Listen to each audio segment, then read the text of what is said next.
We're going to talk tonight about eschatology, which is a big word for what happens when we die, and therefore the Jewish view of an afterlife.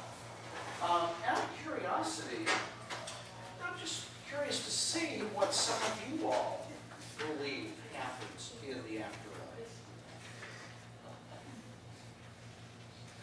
I think I'm more confused now that I did the reading than before. Okay, where's the confusion? What did you? Well, there's so many different beliefs within the Jewish community. So, like everything else I've learned with Judaism, I guess it comes with questioning your beliefs, and everyone has something different. Okay, well, it's not that many. It's only 11 different.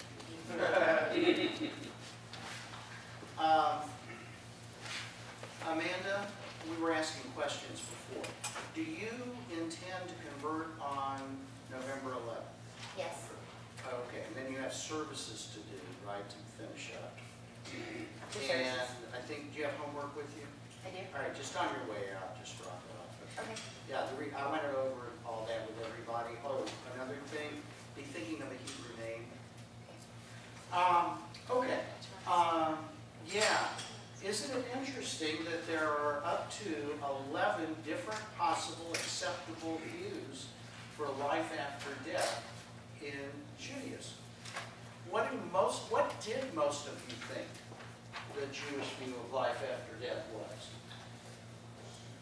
I was always taught like you either go to heaven or that's it. That you either go to heaven or what? Like where you just your spirit kind of floats or something. I don't know. You know, Okay. You don't believe in hell. Yes? I had an understanding that in Judaism, the thought was we just don't know. Okay.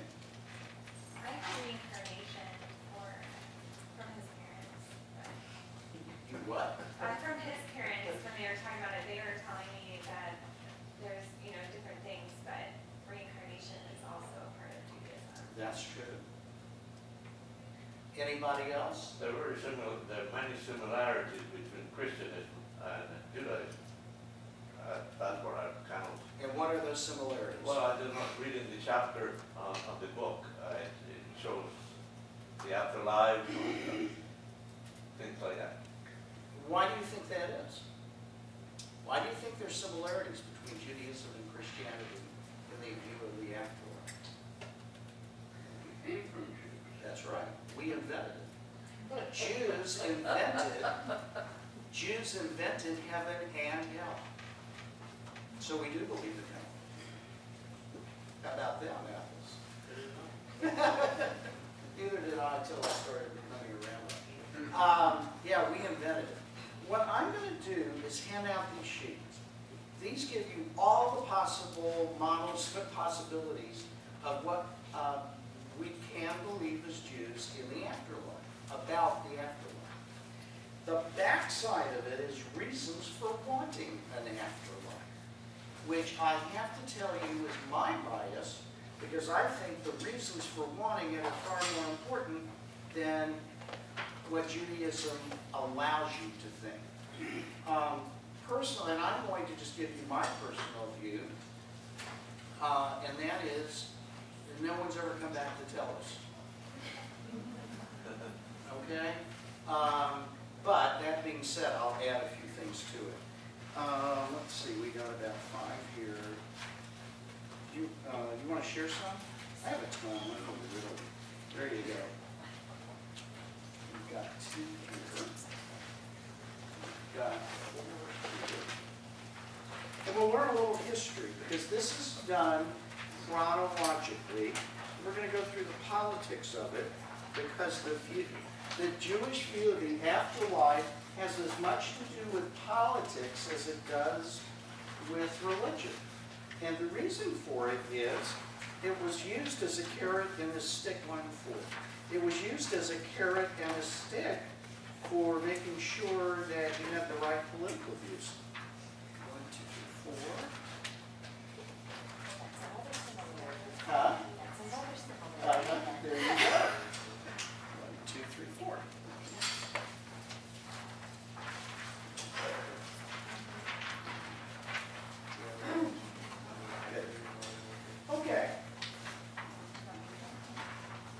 Now, I want you to start on the side that's called Reasons for Wanting.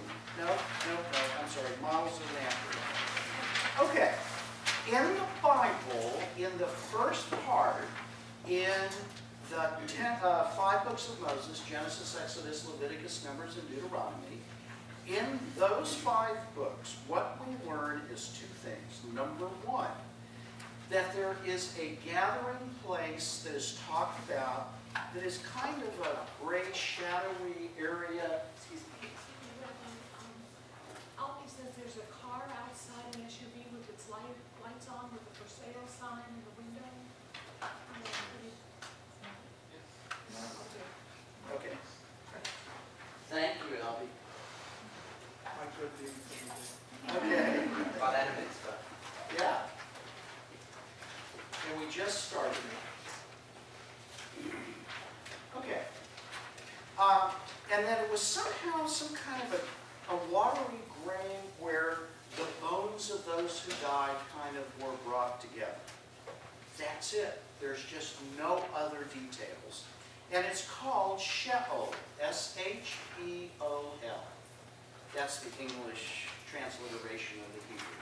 Sheol. Just a dark, watery place. Unless you were one of 2 prophets, Elijah or Elisha.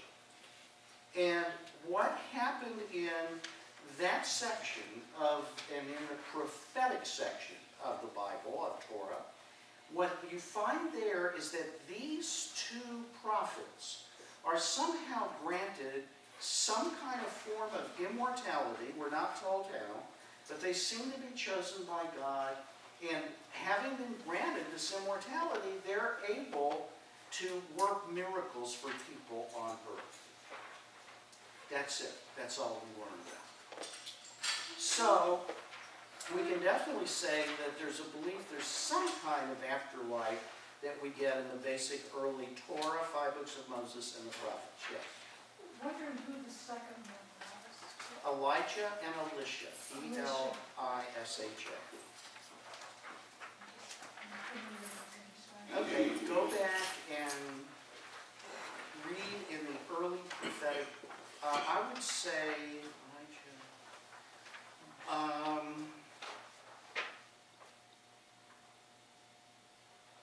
I'm going to, let me look it up before I leave.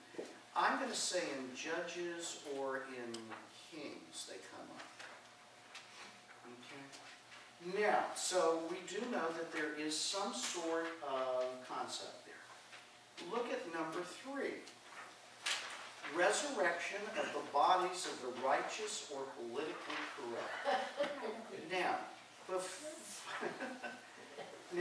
what we know here is that starting around 200 BCE, a concept shows up in Judaism that is not part of the heathen religions of bodily resurrection, which the rabbis, the Pharisees, have actually made a cardinal principle in what they believe.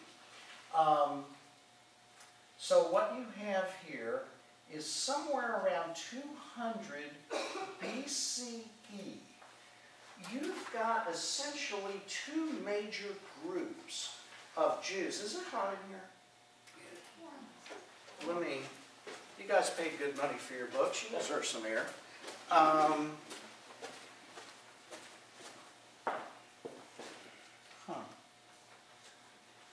It was on 90. Okay. And you didn't think there was a hell. It's not even reason. You've got who is running, who are the religious figures who are the Jewish leaders of worship and everything in Judaism around 200 BCE. What are they called? What? Sadducees and Pharisees. And you've learned about that? Pharisees and Sadducees. Okay, the Sadducees were the priests. Did Rabbi Simon go over this with you? Huh? And the Pharisees were the rabbis. Now, where did all this come from? As you read through the 5 books of Moses, where do you read about the rabbis? You don't. They're not there. It's only the priests. And the priests offer sacrifices, ultimately at the temple in Jerusalem. And the smoke goes up, as we said, and God smells the smoke, is supposed to know what kind of sacrifice it is. Where do the Pharisees, rabbis come from? The answer is thin air. Just literally out of thin air. But they oppose the priests. And these rabbis say, you don't need to offer sacrifices. Did I go through this with you? I did. You don't need to offer the sacrifices. Prayer is all that you need. And so they appeal to different segments of the Jewish population. And what happens is, one of the great concepts that these Pharisees bring in, that the Sadducean priests do not, is bodily resurrection. I don't know how you spell it. Double the C's or the S's, whichever they're supposed to be. I don't remember, I don't pay any attention. So, what is bodily resurrection? Did I go through what it involves? Okay. According to the Pharisaic rabbis, when you die, if you have kept the 613 commandments, which can be done, all 613, only if there's still a temple in Jerusalem. So it's not 613 now because the temple was destroyed, but up until 70 CE, the 613 were active. If you keep the 613 commandments, you go to Gan Eden. What's that mean? Gan Eden, the Garden of Eden. If you haven't, you go to Gehenna, or hell. And ever heard of Gehenna as hell? That's Gehenna, Gehenna, different names for it. And the rabbis say that it's so hot in hell that if you take a piece of wool and you put it near a crack in the earth in Jerusalem, the heat coming up from hell will singe the wool. And so this was definitely a reward and punishment afterlife belief system. And the belief was that when you die, your body disintegrates with the exception of your coccyx, which is your tailbone. And that when the Messiah comes, the Messiah will bodily resurrect and bring back whole with your same body, but if you had any blemishes or any imperfections or any handicaps or challenges, if you were lame, whatever it was, couldn't see well, you came back perfect, just like when you had been born.